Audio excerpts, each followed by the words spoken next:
Welcome back, and now it's time to continue with covering the relentless efforts exerted by Egypt all the time since the start of the Israeli genocide war in Gaza to support our Palestinian people there and to guarantee the flow or the sustainable flow of humanitarian aid into the war-torn enclave. To shed more light on the Egyptian efforts exerted in this regard, we are very much delighted to have with us via phone His Excellency Ambassador Ayman Mosharafa, former Assistant Foreign Minister. Thank you very much for being with us, sir, and a very good morning. Good morning to you and to the viewer. And let's start immediately, sir, with the latest efforts exerted by Egypt on the humanitarian side. As only a few days ago, President Abdel Fattah al-Sisi, the Supreme Commander of the Armed Forces, ordered the military planes loaded with food materials and with humanitarian aid to airdrop over northern Gaza in specific for the sake of our Palestinian people there. How do you see this move, sir? Well, from the outset of the crisis in October the 7th, during the 150 days, Egypt has played a very important role in sending all the aid to the Gaza Strip. 85% of the aid arriving to the Gaza Strip was through the Egyptian border crossing. Egypt put all the ports and airports in the service of this aid uplift to the Palestinians. Since, 85% of the Palestinians in the Gaza Strip, 2.3 million, they are homeless. 85% or 90% even of the infrastructure has been destroyed, hospitals, desalination, and all kind of means of producing food are out of service. So we are facing a famine. And the Israeli are thwarting really the effort to send the aid and slowing it down to the maximum, which have created humanitarian disaster.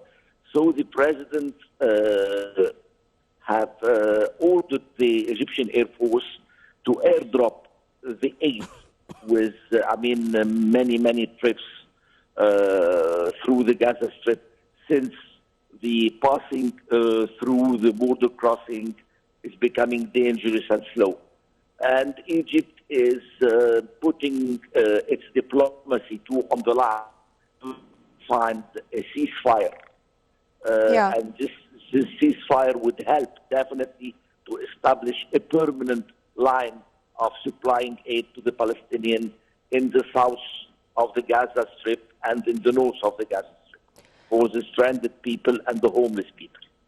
Yes, sir. And Foreign Minister Sameh Shukri is all the time involved into marathoning diplomatic efforts, if I may call it this way. On Saturday in Antalya in Turkey, on Sunday in Doha, on Friday in Antalya, on Saturday in Doha, on Sunday in Riyadh for attending the GCC summit, and all the time warning of the repercussions of more Israeli escalation, calling for an immediate comprehensive ceasefire, the flow of humanitarian aid to the Gazans. The Gazans are about famine, and this is not our words, these are the statements released by the UN organizations, you name it. How do you see these efforts on the diplomatic side of the coin? Minister Shukri didn't spare any effort on any bilateral and multilateral forum to put the Egyptian position crystal clear in front of the international community that we want an immediate ceasefire to establish a line of life and to save the life of the remaining Palestinians. During this conflict, more than around 31,000 Palestinians are killed and 70,000 severely wounded, which constitute around 3% of the total population of the Gaza Strip, which I may call it clearly a genocide. Yeah. So we are trying to alleviate the suffering of the Palestinians in any bilateral or multilateral talks, because the Palestinian problem has been always on the forefront of the agenda of the Egyptian diplomacy. Sir, the massacre which took place on Thursday morning, with the martyrdom of more than 118 Palestinians who were rushing to the aid trucks just to get some flour or some wheat for their dying kids. Do you think that this is going to be a turning point, or at least a stop, as it received world condemnation from world leaders, and even Kamala Harris herself today said that she described the situation in Gaza as inhumane. Do you think that this is going to be considered as pressure on Israel to stop its genocide war, or at least to be involved into negotiations to reach a ceasefire, particularly as the whole world is hoping or crossing our fingers to have this ceasefire before the holy month of Ramadan, meaning in few days from now? Well, I do see that this verbal condemnation is very good. I mean, the government are changing, but I do not want to see verbal condemnation. I want to see action.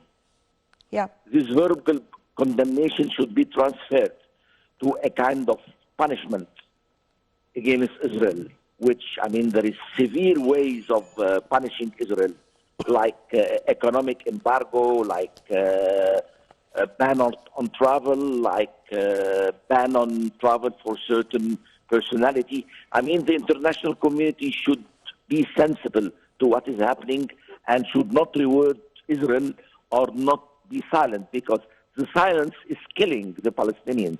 We want the word to come forefront and to start exerting much more pressure on Israel. Not only verbal condemnation or draft resolution or resolution from the United Nations, which have no teeth. Yes, sir, but also media is very important, and to let the voice of the Gazans reach the whole world.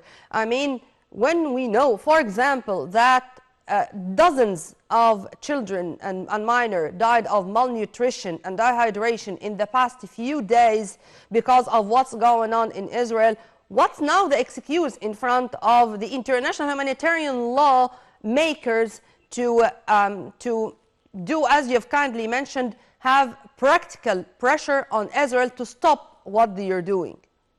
I mean, the media is working hard on it, and the public opinion is playing a role. You see demonstration in all the capital, all the Western capital, and the United States of America. I hope that the public opinion will put too much pressure on the government to let them act. And I do see that many Western governments has election happening soon. So they should act, because they will be losing the election and they will be losing the trust and the faith of the people, because pretending to be a democratic state and upholding the human rights and whatever. What about the human rights of the Palestinians? What about what is happening to the women and children? 85% of the casualty are women and children, which constitute a crime war. I mean, it's a crime against humanity. And I do see the legal track in The Hague is working very good. And the more and more countries are joining the legal track of South Africa, which was started by the South African government. And I do hope that some of the decision makers in Israel would come soon in front of in the court of Rome, in the criminal court of Rome, not only the ICJ. The ICJ, well, it's the first step. And all the decisions they made, it is helping a lot to bring those people in the forefront to face the international justice, like what happened in Yugoslavia and Rwanda and other courts, despite that the other courts were founded by United Nations resolutions. In addition to the danger the whole world might face if the conflict spiraled all over the Middle East, and it's going, of course, to have catastrophic or disastrous impacts on the whole world, with President Abdel Fattah al-Sisi was very keen to have these warnings more than once. If it's going to move to Lebanon, to Syria, and with what's going on in Yemen, with the Houthis targeting the ships related a way or another to Israel, and to have these threats to this vital navigation route, I think that this is something which has its negative repercussions on the global economy and on the whole world. It's not only on the Middle East region, if you agree with me on that. Definitely, it has a repercussion on the navigation too, on the Suez Canal. Bearing in mind that is coming through the Suez Canal from the Gulf to Europe, and 10% of the trade from China and the Far East to Europe. So the Suez Canal is a very important line of trade between the East and the West. So what is happening from the attack from the Houthis on the international shipping, it's a kind of repercussion of the war and what is happening in south of Lebanon and the tit and tat attacks from the Israelis and the Hezbollah. I mean, you have all operations which is threatening to have an all-out global war in the Middle East. And the Egyptian diplomacy has always cautioned about the enlarging of the conflict in the Middle East, because the Middle East, actually, it's a lethal area. It has a lot of problems, a lot of complications. Yeah. So, I mean, narrowing the scope of the conflict and having a permanent solution for the Palestinian problem would definitely help appeasing the points of friction and in the Middle East. Yep. Well, Ambassador Ayman Mosharafa, former Assistant Foreign Minister, thank you very much for your input, sir. Have a very good day. And this is just a reminder of what took place yesterday in Riyadh with the participation of Foreign Minister Sameh Shoukry in the Gulf Cooperation Council or GCC meeting, which was held in the Saudi capital. Foreign Ministry spokesperson Ambassador Ahmed Abu Zaid said Shoukry emphasized the need to put an end to the Israeli practices that obstructed the entry of sustainable humanitarian aid to the Gaza Strip and the necessity of fully delivering aid, including northern Gaza. Also, the spokesperson mentioned that Shoukry stressed in his speech the increasing importance of political consultation mechanism as an institutional framework, bringing Egypt together with the GCC countries, providing important opportunities to find joint Arab action, working on the ground to put an end to the Israeli massacres. Abu Zaid added that Shoukry addressed the delicate situation our Arab region is going through following the Israeli genocide war on the Gaza Strip, emphasizing the pivotal role of joint Arab coordination in mitigating the humanitarian crisis there, stopping the Israeli aggressions against the Palestinian brothers, and preserving the stability and resources of the region. This comes at a time the international community has shown an inability to demonstrate a decisive will to stop the ceasefire violations or to halt the Israeli practices targeting Gaza's population, including innocent children, starvation, siege, and attempts at forced displacement, representing systematic practice to settle the Palestinian issue. Well, that's all we can say, at least for the moment, but we are going to continue with our relentless effort to support our Palestinian people to reach and to achieve on the ground, to obtain their legitimate rights to have their independent Palestinian state with Al-Quds as its capital. We hope that the holy month of Ramadan, which is going to come in a few days, is going to come with more peace, stability, tolerance, accepting the other.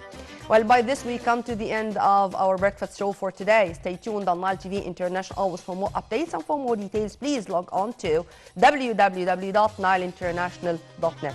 Many thanks for watching. This is Nermeen Abdurrahman signing off.